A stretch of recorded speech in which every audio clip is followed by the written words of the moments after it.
Bonjour les cinquièmes, donc comme je vous l'avais annoncé, une vidéo sur la lecture et le commentaire de graphique, aussi bien en histoire qu'en géographie. Ça vous sera utile dans les deux cas et ça vous sera utile tout au long de votre scolarité avec un plan en quatre parties. Donc je reprends la lecture de graphique, la première partie, comment on lit un graphique. C'est des choses que vous avez vues en sixième et en primaire. Donc là, il n'y a rien de nouveau. Tout ça, vous êtes censé le connaître. Ensuite, le commentaire de graphique global. Comment je commente une évolution. Comment je décris une évolution. Ensuite, le commentaire de graphique en détail. Et enfin, je ferai un dernier point sur ce qu'on appelle la transition démographique pour compléter un petit peu ce qu'on avait déjà vu en géographie. C'est une notion de démographie importante que cette transition démographique. C'est plus tout à fait au programme de cinquième, mais je vais quand même vous en parler. Alors, vous noterez que là, je vais commenter uniquement des graphiques en courbe. Il y a d'autres types de graphiques que vous avez déjà vus, ce qu'on appelait, alors ça s'appelait plus vraiment comme ça, mais peu importe, les graphiques en barre, les diagrammes à bâton, les camemberts. Enfin, il y a plein de types différents de graphiques. Là, on va voir les courbes. Donc c'est parti, lire un graphique. Le rappel, alors là, je prends un graphique extrêmement simple, qui est la taille d'un individu en centimètres. Donc, qu'est-ce que je fais quand j'ai affaire à un graphique comme ça, avec une courbe, des points, des abscisses et des ordonnées? Première chose, je lis le titre, taille de Pierre, c'est la taille d'un individu, et ensuite je regarde ce qu'il y a comme unité sur mes abscisses. Ici, ce sont les années, de 0 à 7 ans, et ce que j'ai comme unité dans les ordonnées. Ici, c'est la taille en centimètres de 0 à 130 cm, c'est-à-dire 1,30 m. Faites très attention, ça c'est une erreur classique. Quand vous avez souvent dans les ordonnées ici une unité ici qui est précisée. Il ne faut pas se tromper. Ici c'est en centimètres, c'est pas en mètres. De la même façon, parfois vous avez des populations en millions, et là vous avez 2, 5, 10. Ça ne veut pas dire 2 personnes, 5 personnes, 10 personnes, hein, c'est 2 millions, 5 millions, 10 millions. Donc toujours bien lire les unités qui sont proposées en abscisse et en ordonnée. Deuxième chose, exercice classique qu'on trouve en primaire et en sixième. Il y a deux façons de poser des questions sur un graphique comme ça.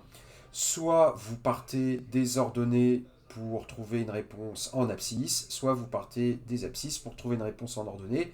Exemple, quelle était la taille de Pierre à l'âge de 3 ans? Je vais ici à 3 ans, je remonte jusqu'au point. Ici, je regarde, à 3 ans, Pierre mesurait un peu plus de 95 cm. Autre question en partant cette fois des ordonnées. À quel âge mesurait-il 70 cm? Je vais ici à 70 cm. J'arrive ici jusqu'au point où il a bien atteint 70 cm. Je descends. Et c'est à 1 an que Pierre mesurait 70 cm. Donc, résumé pour lire un graphique. 1. Lire le titre. 2. Regarder quelles sont les valeurs en abscisse et en ordonnée. 3. En fonction des questions, toujours savoir qu'il y a deux façons de lire un graphique, soit en partant des abscisses, soit en partant des ordonnées. Alors, un peu plus compliqué maintenant, les graphiques à double ordonnée, comme on a déjà vu en classe. Alors là, il y a deux ordonnées, il y a deux unités en ordonnée. Il y a celle-ci à gauche et celle-là à droite. Ici, ce sont des unités en pour 1000, alors que là, ce sont des unités en pour 100.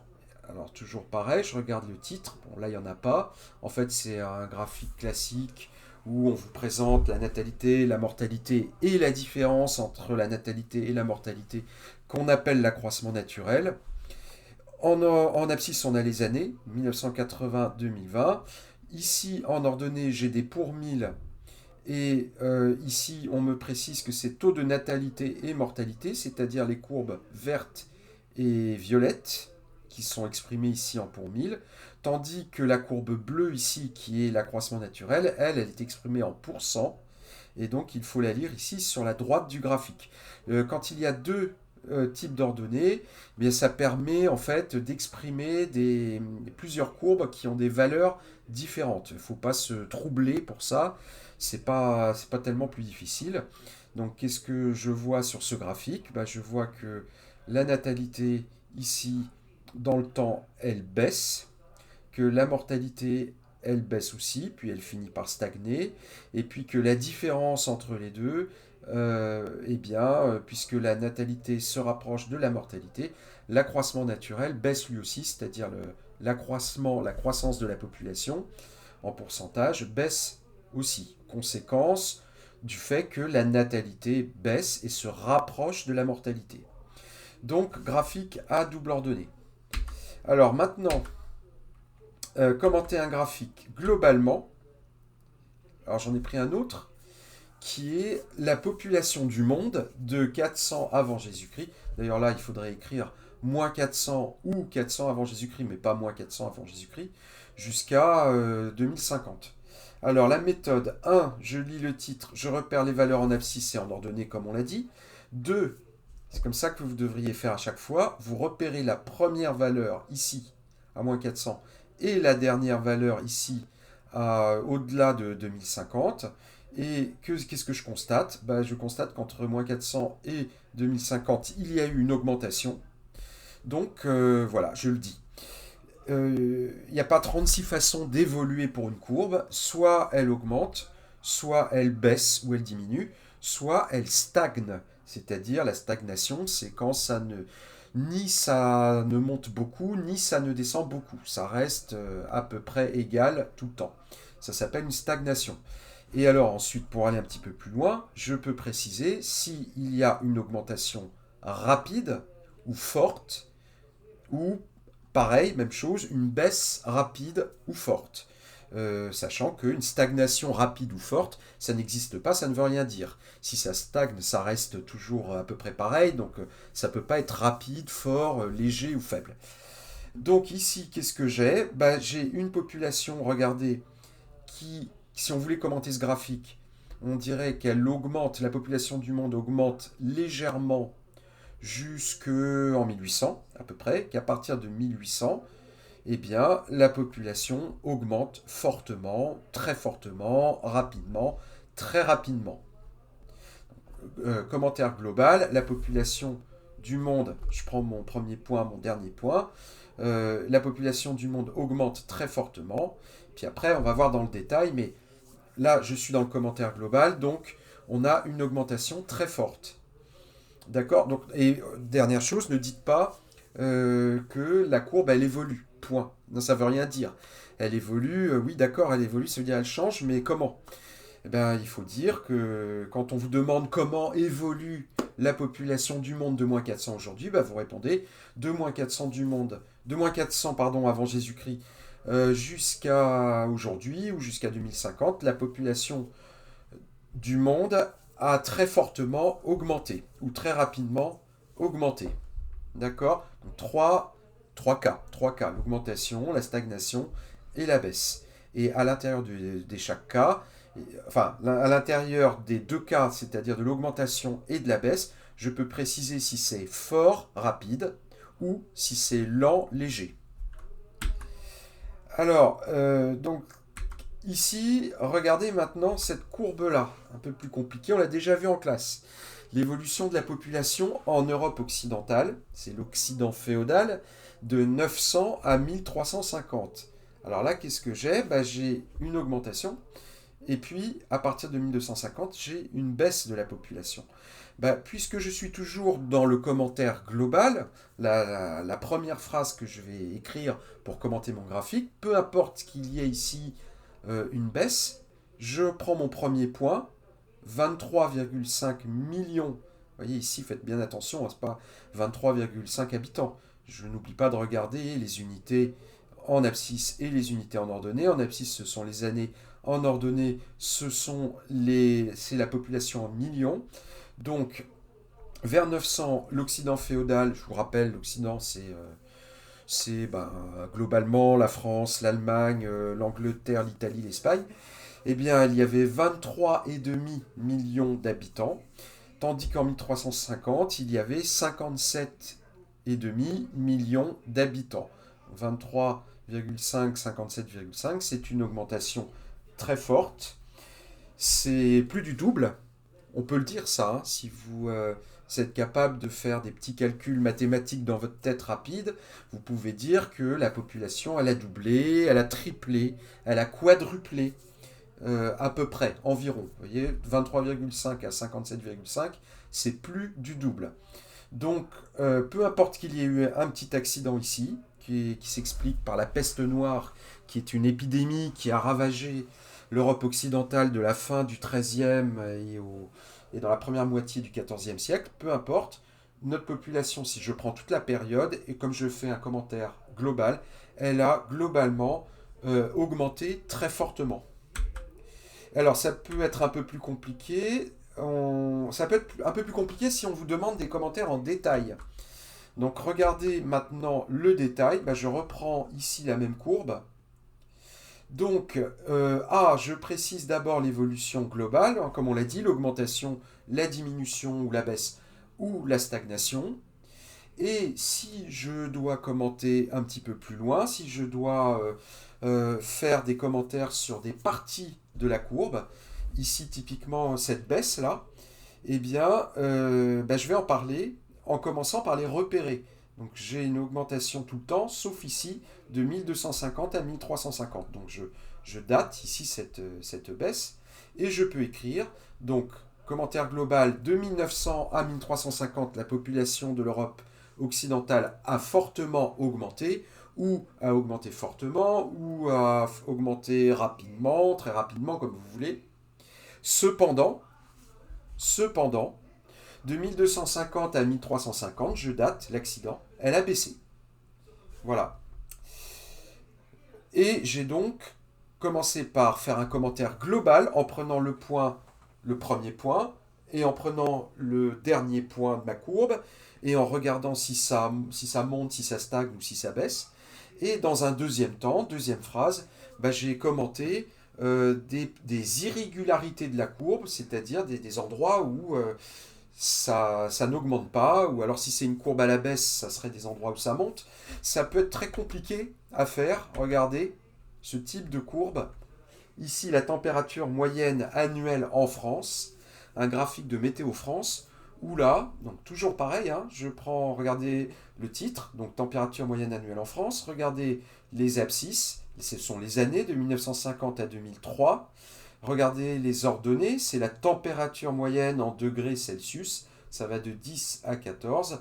Je prends mon premier point, c'est 1950, on est là, entre 11 et 12. Je prends mon dernier point qui est en 2003, on est ici à 13. Entre 11 et 12 et 13, il y a eu une augmentation. Donc globalement, la température moyenne annuelle en France a augmenté. D'accord ? Et après, évidemment, si je veux commenter ma courbe en détail, ça va être beaucoup plus difficile parce que vous voyez ici que c'est ce qu'on appelle une courbe en dents de scie. En dents de scie, ça veut dire avec des irrégularités tout le temps qui font qu'une courbe, elle peut être orientée globalement à la hausse ou à la baisse, mais avec chaque année des variations, des baisses et des hausses qui ne remettent pas en cause la progression générale de la courbe, mais qui montrent ce qu'on appelle des fluctuations. Donc ça s'appelle une courbe en dents de scie. D'accord, comme une scie avec des dents, c'est-à-dire des irrégularités. Alors, j'en arrive à mon dernier point. D'accord, la transition démographique. Donc, qu'est-ce que la transition démographique? Avec un graphique pour illustrer tout ça. Un graphique avec double ordonnée, titre la transition démographique. Alors là, c'est un peu compliqué parce que les abscisses, vous voyez, j'ai pas de date, mais c'est quand même le temps. C'est le temps. C'est-à-dire qu'ici, à gauche, c'était avant, et puis à droite, c'est plus maintenant. En fait, qu'est-ce que c'est que cette transition démographique? C'est un modèle que suivent tous les pays du monde. Tous les pays du monde suivent à peu près, avec des petites différences pour chacun, mais ils ont tous suivi, ou ils suivent tous encore le même modèle, c'est-à-dire au départ, une situation avec une natalité et une mortalité élevée. On est par exemple au Moyen Âge, il y a beaucoup de gens qui meurent parce que la médecine n'est pas bonne, parce qu'on n'est pas bien nourri, parce qu'il y a la guerre, bref, pour tout un tas de raisons. la mortalité est élevée, de la même façon que la natalité est élevée. Comme je vous l'ai dit, on fait beaucoup d'enfants. D'abord, il y a une mortalité infantile importante, donc il faut faire beaucoup d'enfants. Et puis, dans les pays qui n'ont pas un État fort et riche, eh bien, on n'a pas de retraite. Donc, notre seule richesse, qu'on avait expliqué pour la RDC, notre seule richesse, ce sont les enfants. Et donc, on va faire beaucoup d'enfants parce qu'ils vont s'occuper de nous quand on va vieillir et qu'on n'aura aucune ressource. Donc, tous ces pays du monde sont passés par là, une natalité et une mortalité élevée, beaucoup de gens qui meurent et beaucoup d'enfants. Et puis arrive ici ce qu'on appelle la première phase de cette transition, c'est-à-dire un moment où, regardez la courbe jaune, la mortalité s'effondre. Elle baisse très rapidement, alors que la natalité, elle, continue à être très élevée. Pourquoi la mortalité s'effondre? Eh bien pour deux raisons. D'abord parce qu'il y a les progrès de l'agriculture. On invente des machines, on invente des engrais, on invente tout un tas de choses qui font qu'on peut cultiver beaucoup plus et beaucoup mieux. Donc il y a moins de famine, donc les gens meurent moins et donc la mortalité baisse. Et puis le deuxième temps, c'est les progrès de la médecine. Un, progrès de l'agriculture, deux, progrès de la médecine. À partir du moment où on sait mieux soigner, au 19e siècle, Louis Pasteur invente la vaccination. Si on est vacciné, ben, on subit moins de maladies, donc on meurt moins. Progrès de la médecine, les progrès de la médecine font qu'on meurt beaucoup moins. En revanche, la natalité continue à être élevée, parce que les gens ont toujours l'habitude de faire beaucoup d'enfants. Les pays ne sont pas tellement plus riches, donc ils ne donnent pas tellement plus d'argent pour les retraites. Bref, c'est ce moment-là, la première phase. La transition, en fait, c'est la première et la deuxième phase. C'est ce moment-là, première et deuxième phase, dans lequel sont les pays en développement. Les pays, par exemple, d'Afrique subsaharienne sont tous ou à peu près tous à un moment de la première et de la deuxième phase, c'est-à-dire à un moment où la mortalité a beaucoup baissé parce qu'il y a eu des progrès de la médecine et des progrès de l'agriculture, mais que on continue à faire beaucoup d'enfants pour tout un tas de raisons, parce que l'État ne nous donne pas de retraite, parce que tout simplement on a pris l'habitude, c'est une habitude, hein, les habitudes elles sont parfois tenaces, et donc puisque la mortalité est beaucoup plus faible que la natalité, beaucoup moins de morts que de naissances, ou beaucoup plus de naissances que de morts, et bien du coup qu'est-ce qui se passe? La population augmente beaucoup, c'est ce qu'on appelle l'accroissement naturel.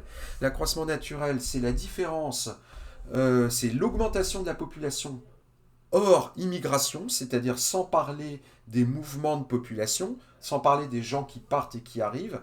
Bien, regardez la courbe rouge, elle est directement en rapport avec la courbe verte et la courbe jaune. L'accroissement naturel, au moment où la mortalité tombe et que la natalité reste haute, eh bien c'est ce moment où l'accroissement naturel est très fort parce qu'on a une natalité qui reste élevée alors que la mortalité baisse beaucoup. Et puis, la fin de cette transition démographique, c'est la situation dans laquelle on est en France et dans les pays développés en général. C'est donc une mortalité, bien sûr, qui a baissé, qui a fini de baisser beaucoup, qui se stabilise. Et puis une natalité qui, elle aussi, a baissé beaucoup et qui va rejoindre la mortalité dans une situation où vous avez un tout petit peu plus de gens qui naissent que de gens qui meurent, et donc où l'accroissement démographique est quasi nul. Et où, ce que je vous avais dit, bah, les populations, soit elles augmentent très peu, soit même elles augmentent pas du tout, elles stagnent, soit même elles diminuent. Il y a des pays comme l'Allemagne et le Japon dans lesquels bah, la population baisse ou diminue. Et pour ne pas qu'elle baisse trop, pour qu'elle puisse remonter un petit peu, on fait appel justement à ce qu'on appelle l'immigration, c'est-à-dire qu'on fait venir des gens, et puis comme les gens qui viennent, ce sont des jeunes, et que les jeunes travaillent, et ben ça tombe bien, les jeunes vont travailler, les jeunes qui arrivent vont travailler et payer les retraites des gens âgés. Voilà, donc rappelez-vous de la méthode. Je commence par commenter globalement. Il y a trois modèles, il n'y en a pas 36. Une augmentation, une baisse ou une stagnation. Je précise si l'augmentation ou la baisse sont rapides ou lentes, fortes ou légères. Et ensuite, dans un deuxième temps, si on me le demande dans la consigne, je peux aller un petit peu plus loin et décrire certains moments, certains endroits, certains accidents de la courbe. Je n'oublie pas de bien regarder le titre. Je regarde bien quelles sont les unités proposées en abscisse et en ordonnée. Et je ne me laisse pas déstabiliser quand il y a deux types d'ordonnées à gauche et à droite. Ici, on a les taux de natalité et de mortalité à gauche et la croissance de la population qui est exprimée en pourcentage ici à droite. Donc le trait vert et le trait jaune, c'est ici à gauche et le trait rouge, c'est ici à droite. Voilà, j'arrête là pour la vidéo, puis je vais en faire une prochainement sur le développement durable. À bientôt.